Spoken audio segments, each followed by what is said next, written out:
Do you coach menopause fitness clients? If you coach your menopause clients and you're struggling to help them actually get to the point where they've got the transformation they hire you for in the first place, this is your episode. So, we're all probably coaching somebody in menopause. You may not call yourself a menopause fitness specialist or a menopause fitness coach. You may not actually have a certification, but women in midlife are actually seeking answers. They're the ones who tend to hire personal trainers. So there's a very good chance if you're a fitness or a health coach or a combination of both that you're working with her. So this episode is to deep dive into a lot of follow-up questions that came from a recent podcast episode that I did. And we're going to dive into how you can help them and some specific examples. I'm Deborah Atkinson. You're listening to She Means Fitness Business. It is hosted by the overarching business Voice for Fitness. And at Voice for Fitness, we know that you want to be an inspirational example to midlife women. It's why you're doing what you're doing. In order to do that, you need a profitable health and fitness coaching business. The problem is a lack of clients or a lack of money because you're not charging enough, which makes you feel uncertain about whether you can actually succeed. I believe you deserve consistent, dependable revenue from clients you love. And I understand how it feels being where you are because I've been there too, which is why I now train fitness pros internationally. Here's how I do it. Generally, I meet with you first on a call. So you're going to book a call. We create a plan of action based on where you want to go, your personal definition of success. And then we celebrate your growth because it happens right away as soon as we get the ABCs to go from where you are to what you want.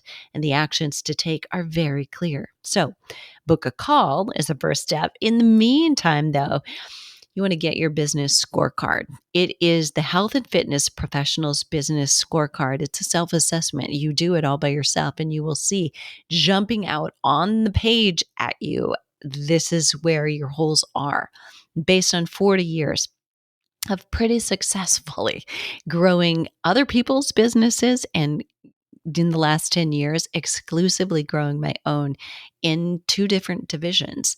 These things work. And I promise you that if you take that business scorecard self-assessment, you can stop feeling like your dream's slipping away while other less qualified, less heart-centered coaches make sales and get more clients. And instead, you can easily increase your revenue by at least $5,000 a month in 90 days.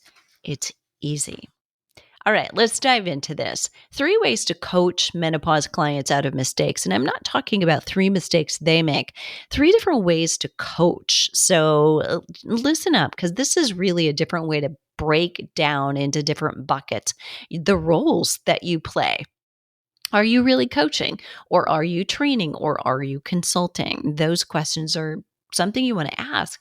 If you want to sort out your role, learn how to truly create a new revenue stream or 2, by the way, without blurring your effectiveness in any role that you play. Stay tuned.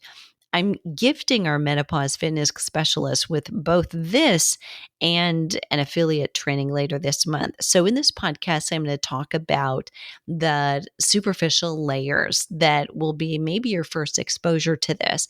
If you want to go deeper into really what is coaching and how you be an effective coach, stay tuned. And the Flipping 50 Menopause Fitness Specialists are actually going to get a preview of an about to be CEU course and be able to give me some feedback on that. So if you want to be included in that group right now, depending on how quickly you're listening, your possibility is open. We're open for enrollment. We do a spring cohort and this is it, but we will close soon. So you want to check that out. I'll put the link in the show notes.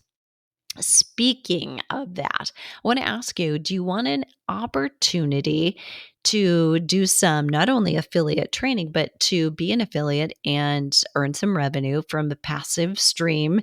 You don't have to lift a finger, no heavy sweat.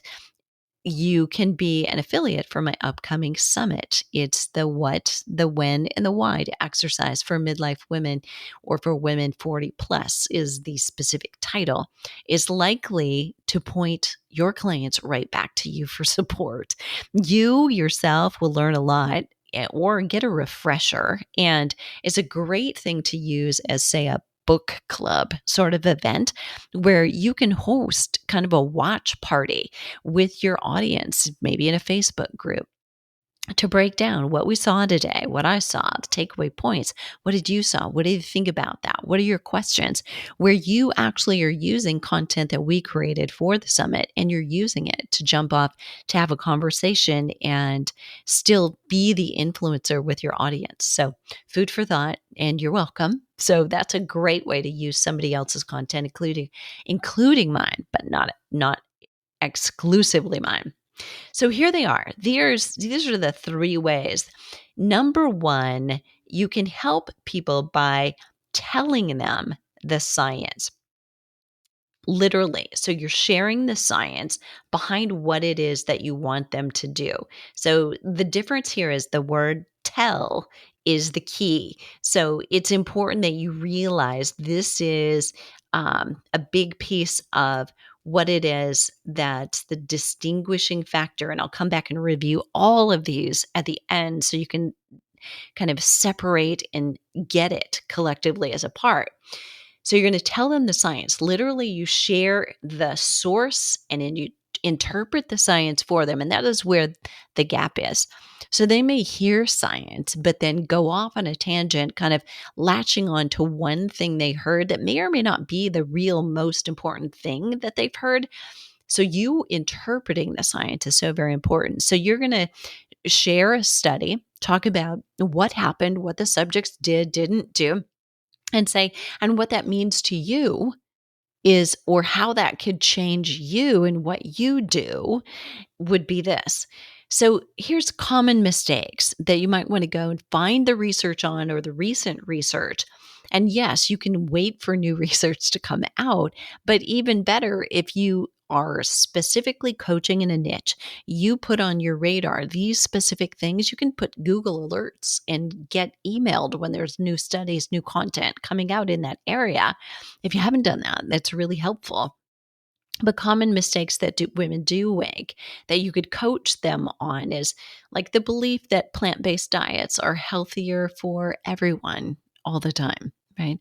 So those people who are trying to eat vegan or vegetarian and who are tired all the time, no energy, can't gain any muscle, there is potentially a reason. So you wouldn't go there. Another one is going high intensity, always being the answer, you know, so you know the science behind that, but you probably want to look at, what are the effects of high intensity exercise on cortisol levels and on adrenal fatigue. Third thing, just in a food for thought here, is ignoring resistance training. So that's your concept. You would go and look at what's the difference with aging with muscle, aging without muscle. What do we know is the best way to gain muscle when we compare yoga and cardio and strength training? So you can dig up science in all of these areas and say, and so what that means to you is the fourth thing, just another kind of idea for you is they need help on these mistakes. They think they're fragile if they're diagnosed with osteoporosis or osteopenia. They right away get fear. Now, we also have to do our homework. We need to know the client. We need to know what were their test results and understand them if you are schooled and know the ability to interpret the T-score that they're getting. But they probably don't realize that newer studies are coming out and here's what they said about high impact and high intensity exercise.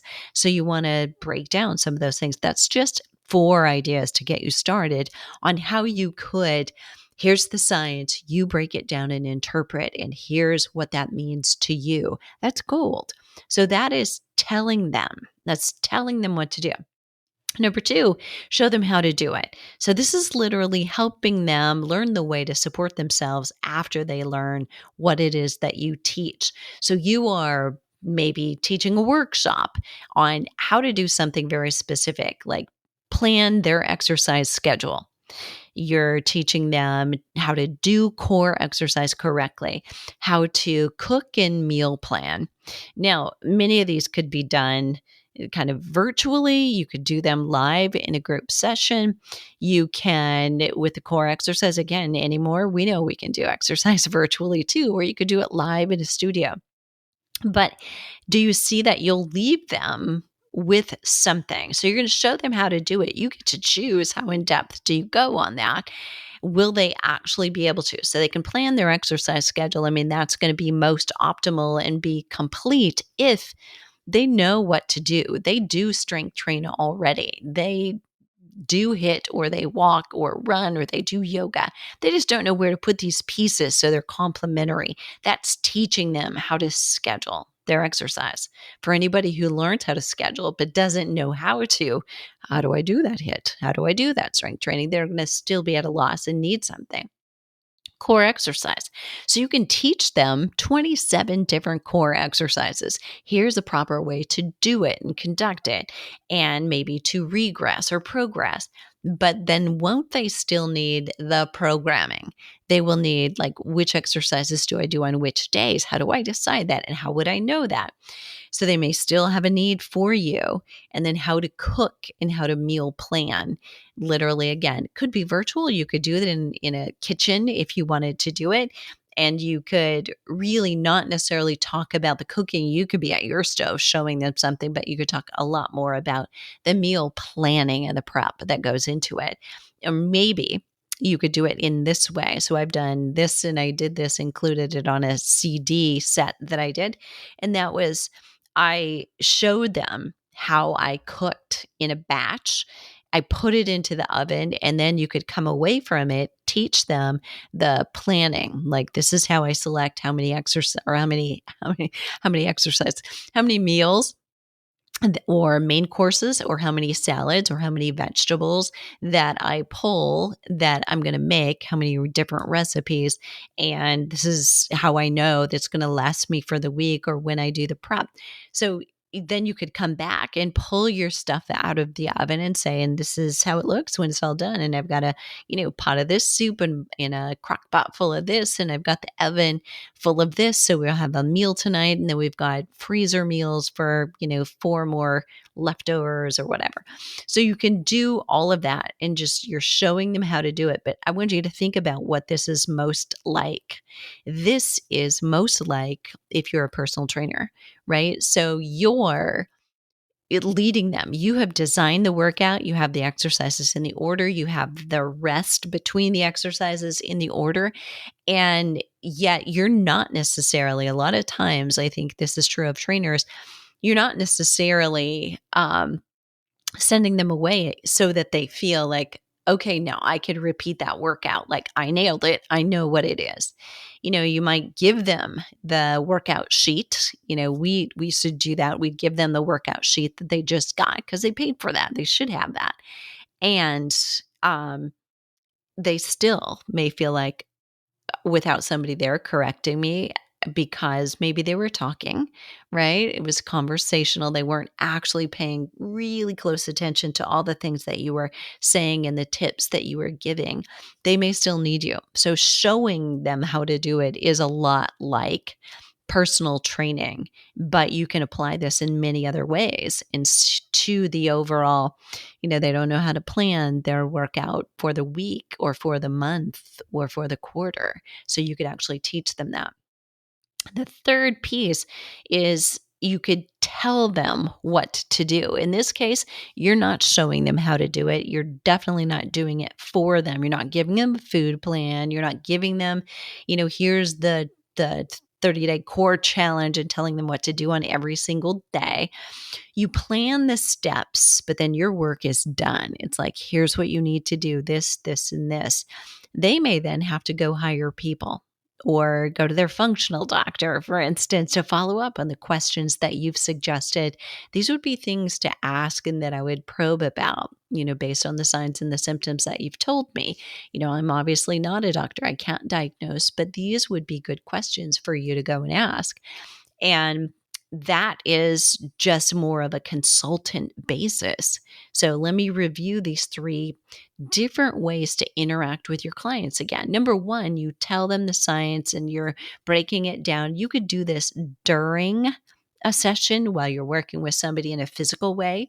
You could do this on a phone call or virtually if you're meeting with clients that way as a coaching relationship. And you're just breaking things down and talking to them, but you're increasing your value by being the source that they need based on what it is that they are dealing with. Show them how to do it is number two. So literally this is where you potentially are demonstrating, you're looking at them and doing it, cleaning up where they need some technique and strategy changes. And last but not least, you tell them what to do, and that's a consultant. So in the first, it's much more like a coach. Second is like a trainer. And the third is being a consult and putting that hat on. So just some ideas and a lot of ideas about where are the mistakes that midlife women make. And that if you've got the science under your belt and you have the tools and you've gone through that, you will actually find where it's obvious. You could fill in some gaps and potentially open up a new revenue stream or two. But think about where you might be always operating as a trainer. You're always meeting with them in person. And maybe there is a way for you to open up, would you like to add coaching to this? We meet virtually and or you do that in a group setting. So they belong to the group where they're actually learning. Here's how we're structuring your workouts. Now, some people want white glove service and they just want you to do it all and they're always going to keep coming back to you.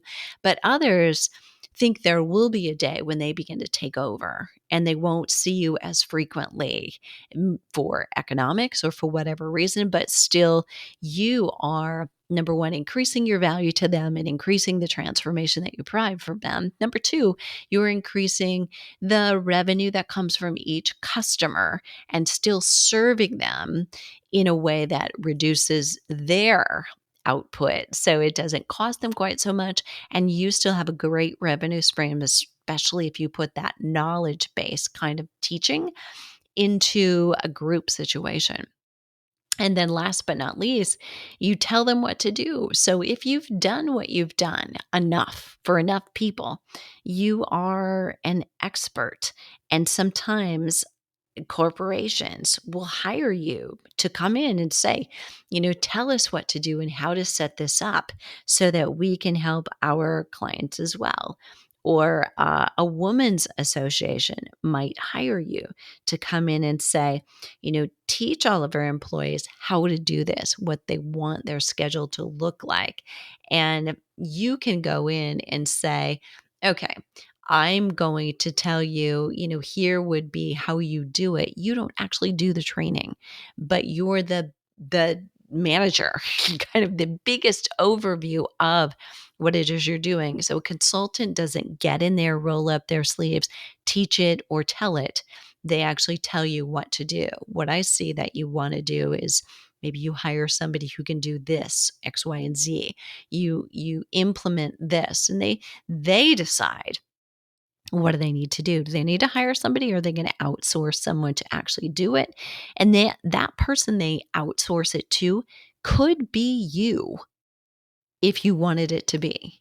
You could let it be known that you're available for that. It's just not the capacity that potentially they've hired you for. So consultants generally charge the most because this is the overview. It's to solve the big problem of we don't know what to do. Tell us what to do.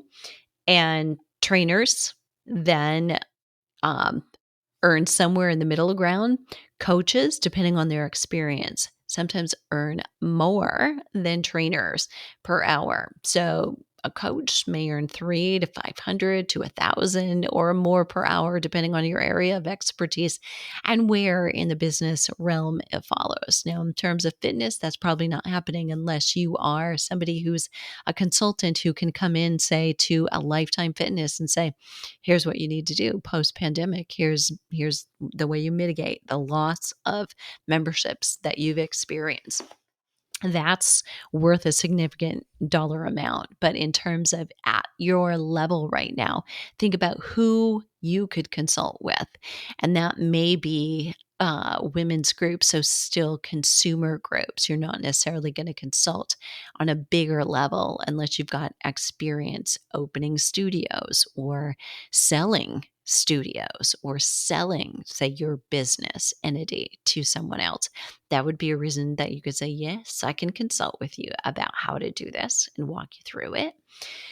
So, if you'd like to dig into these areas a little bit more and say, where am I now? I'm spending the majority of time as a trainer. I would like to be a health coach, but I was actually just calling myself a fitness coach, with a lot of people are doing, not realizing that coaching is actually different and it can look different, it can feel different, and it can justify a different revenue stream. So, if you'd like to, you probably want to be registered right now for that coaching CEU course. That will come up very soon. We have our Flipping 50 Menopause Fitness Specialists first, being the taste testers, if you will. They're giving the first feedback and the data and testimonials for tweaking anything before we actually go public. You can get on that list or check that out at flipping50.com/specialist. And I will put the link in the show notes to get the business scorecard so that you can get started just self assessing. Where are you right now? If you're still wanting to grow and post pandemic really hasn't gone exactly the way that you'd like it to, what are you waiting for? The world needs you right now more than ever.